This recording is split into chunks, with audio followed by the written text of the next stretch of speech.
Marc Bolan was pop's biggest star since the Beatles.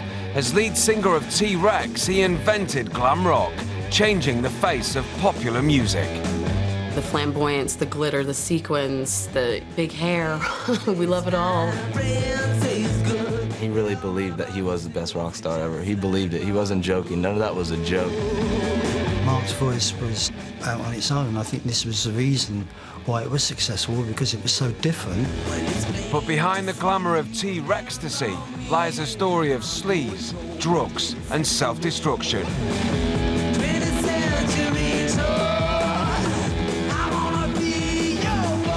We all learned to live with Marc's egomania. Marc was violent towards women. In Chicago, where he gave her a black eye. He loved brandy, and he got to really like cocaine. Bolan would have turned 60 this month, and as the 30th anniversary of his death approaches, it's time to reveal the truth about pop's 20th century boy.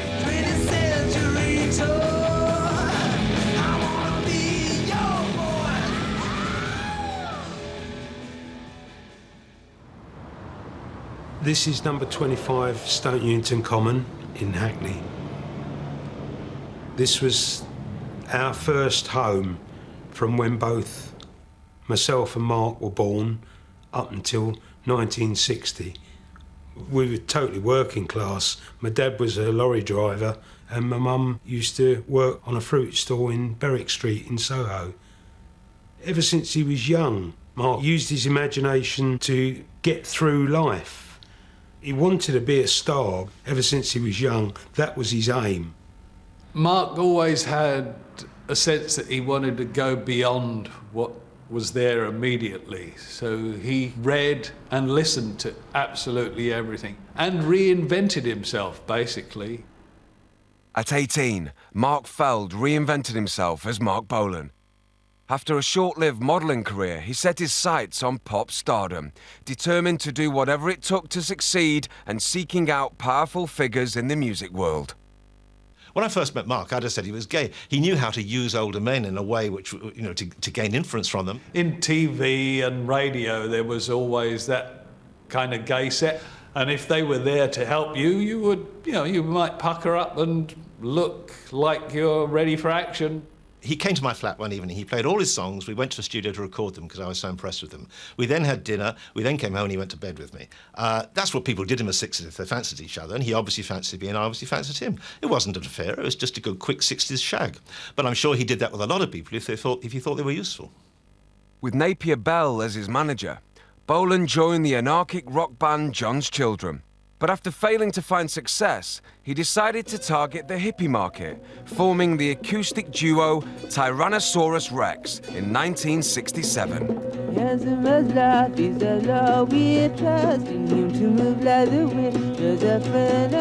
it was the best thing he could have done because they really did make a big noise for two people.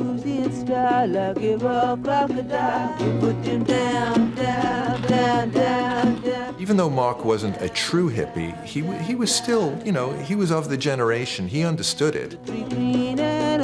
It was a clever move. Whether he did it just to get into that scene, I don't know. You could never say Marc was fraudulent about his hippie image because Marc was fraudulent about everything, if that's what you were going to say. He just did what was required at the moment and enjoyed doing it. But building up a cult following wasn't enough. After 3 years, he was getting impatient for mainstream stardom. In 1970, he renamed the band T.Rex, switched their sound from acoustic to electric, and set his sights on the huge teen market. The tactic worked, and Marc Bolan was finally a star. She ain't no witch, and I love the way she twitch, When Marc heard accusations that he had sold out when he picked up an electric guitar and he had a big hit, I think he was over the moon about that, because this is exactly what happened to Bob Dylan. He actually counted $50,000 at the bank on the table, and he said, and that's when he realized, oh, I made it. The world did change for all of us. Suddenly, we're taking limos to the recording sessions, and we're staying in good hotels, and my life changed, and certainly so did his. Over the next 2 years, T.Rex enjoyed a record-breaking run of 8 massive hit singles, and at one point was selling 100,000 records a day. The papers dubbed it T.Rex-tasy. They were a band who generated hysteria. You couldn't hear the music, you just heard the screams. Oh, girl, I'm just a dreamster for your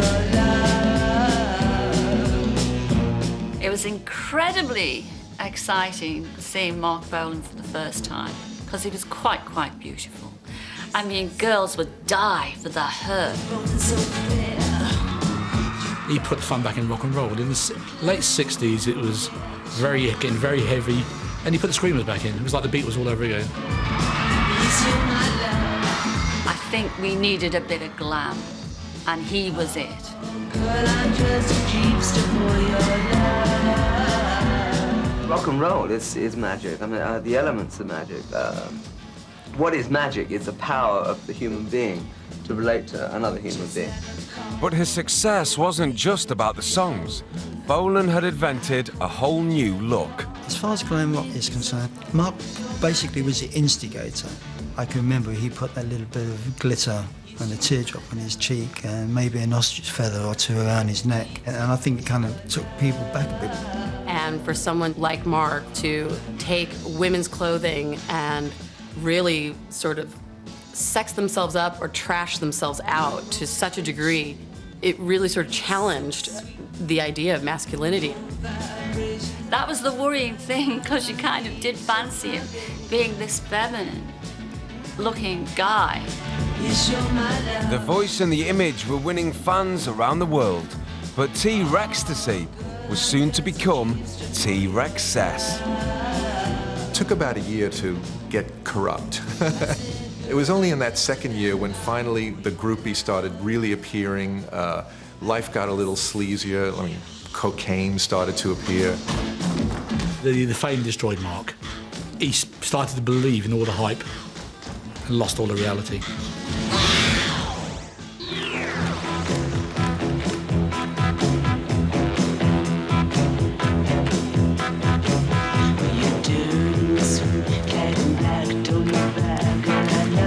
By 1972, Marc Bolan was the biggest pop star in Britain, the man who'd invented glam rock.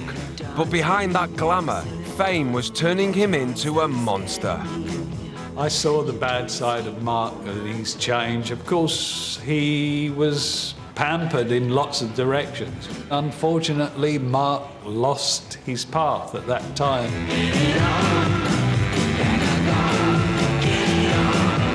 We all learned to live with Marc's egomania.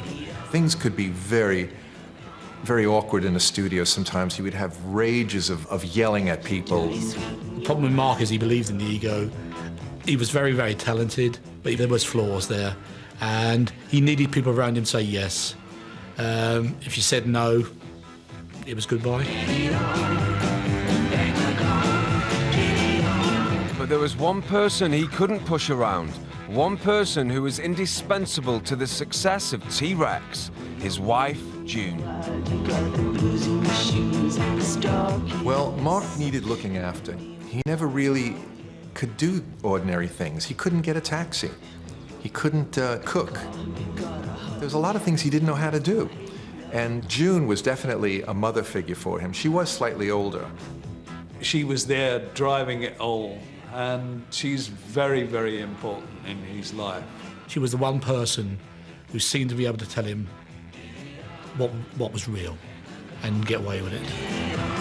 But in the world of rock, temptation was never far away, and Marc had been aware of his power over the opposite sex from an incredibly early age. It is true that he lost his virginity at 9. We discussed this very early on, because we talked about girls and the way they behaved, and we always preferred the girls that were older and much taller than us. Marc's attraction to older women continued well into adulthood, In 1973, he stunned his entourage when he began a full-blown affair with his backing singer, Motown star Gloria Jones. Marc had had flings in the past, and I think everyone thought, as before, that Marc would get the ultimatum from June, and you'd go trotting back in Naughty Boy a few days later. This time it didn't happen.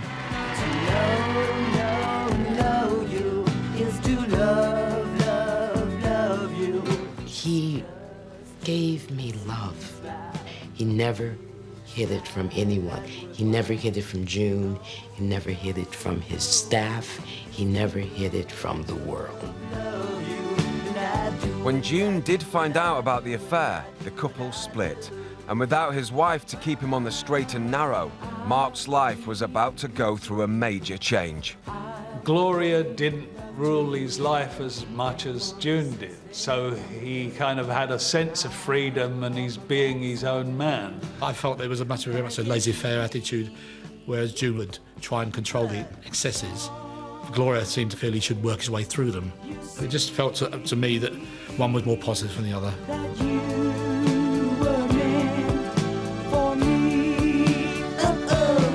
When I think about a lot of things that were said, it was to destroy our relationship, to destroy us.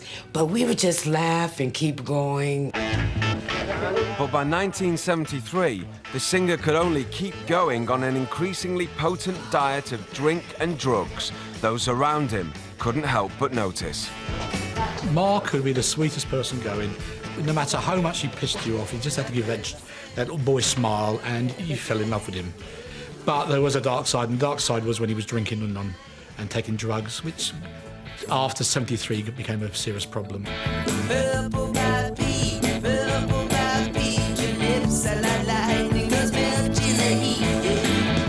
Marc liked champagne, he loved brandy, and he got to really like cocaine.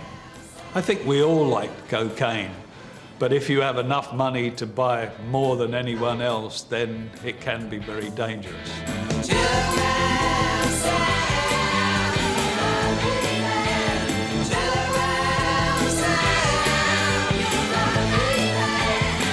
The cocaine was very much a fuel of the studio, where people would come in and toot him up, and then he would go on all night, and in the morning often the music recorded was rubbish and was binned.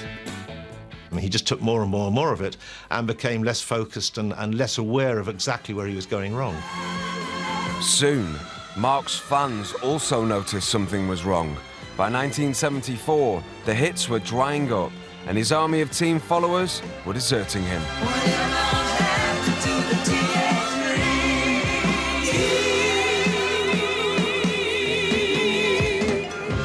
See, the drugs and alcohol, that was not the problem. The problem is one day you have become a major star and then you're told that, hey, you don't have it? That was the problem. That was the destruction.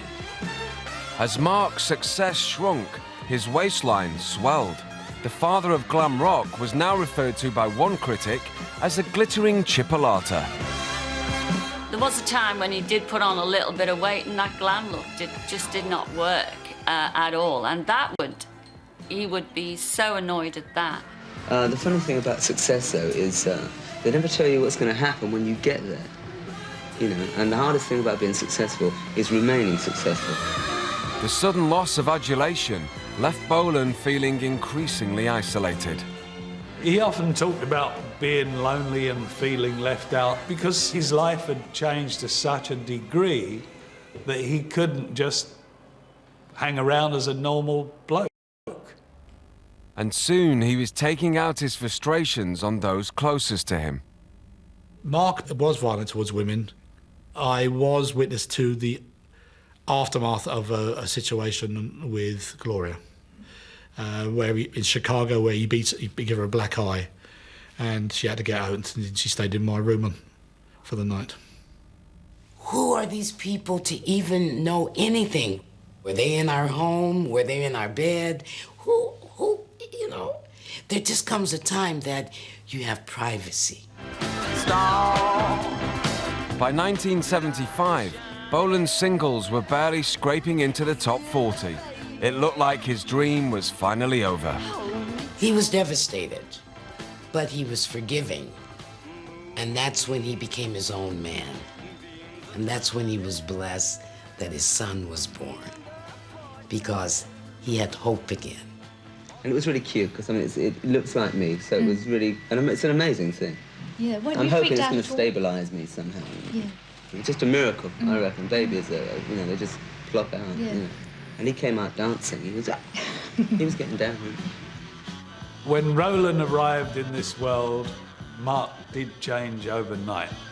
Both my mum and dad and I, we were pleased that he was sorting himself out, because you could see that he was looking healthier. In 1977, the cleaned up and newly focused Marc got another boost. The chance to resurrect his career with his own TV series. Welcome to a new show called Marc.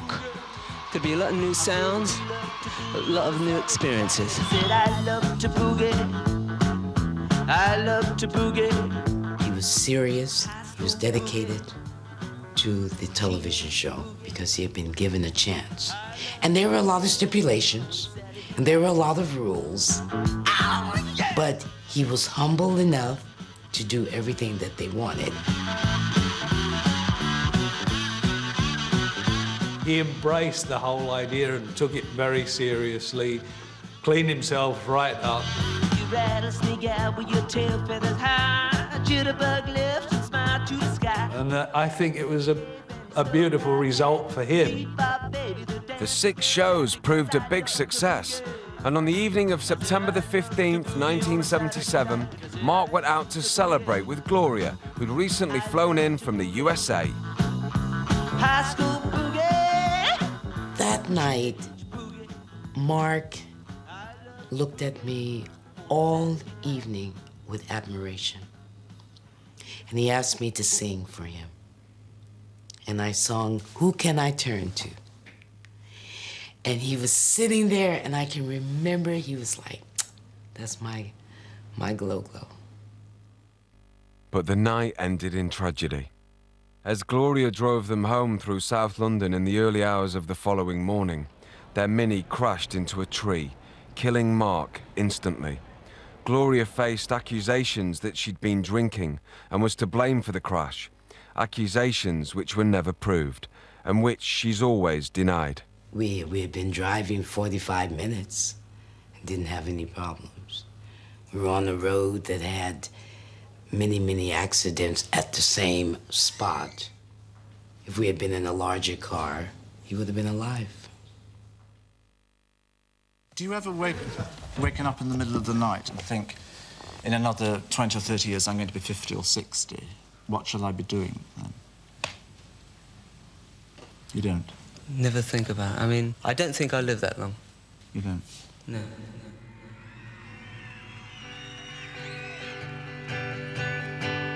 I was dancing when I was 12. I was dancing when I was 12.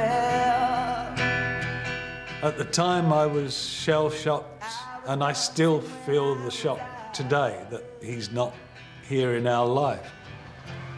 I was dancing When you get a death in the family, it's just pure grief.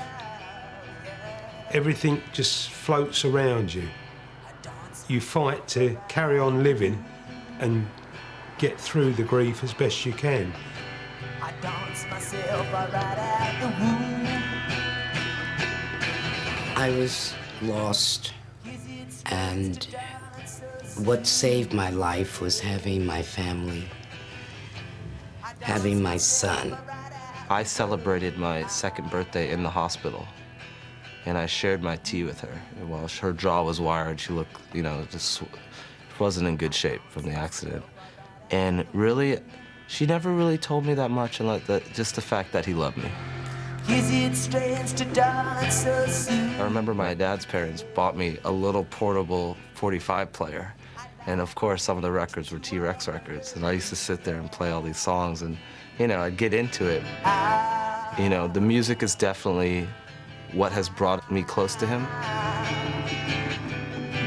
I dance myself into the tune. I dance myself into the tune. This month marks the 30th anniversary of Marc's death. Since then, Gloria Jones has moved to Sierra Leone in West Africa, where she now helps run an orphanage in one of the poorest areas of the capital, Freetown. I was dancing when I was 8. Is it strange to dance so late? Is it strange to dance so late?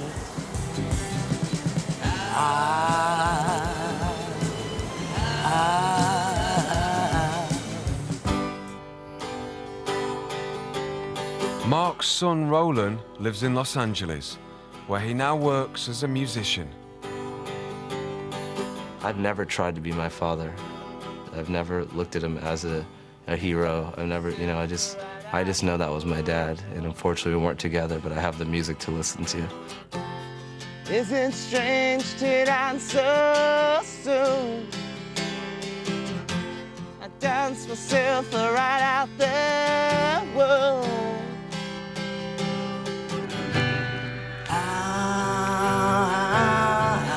You know I dance like this. You know I dance like this.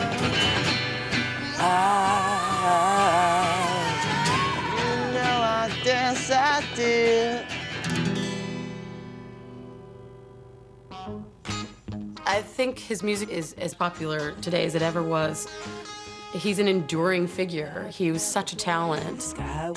His legacy is with us all the time. There is a bit of T.Rex in every band. You've only got to hear Fratellis, Goldfrapp, Oasis. The music's there. I think right now he'd love all these artists that are kind of taking bits and pieces from him. That's the best tribute that could ever be done. Ride a white swan like the people of the Belgian. Where you head long, babe, you can't go wrong.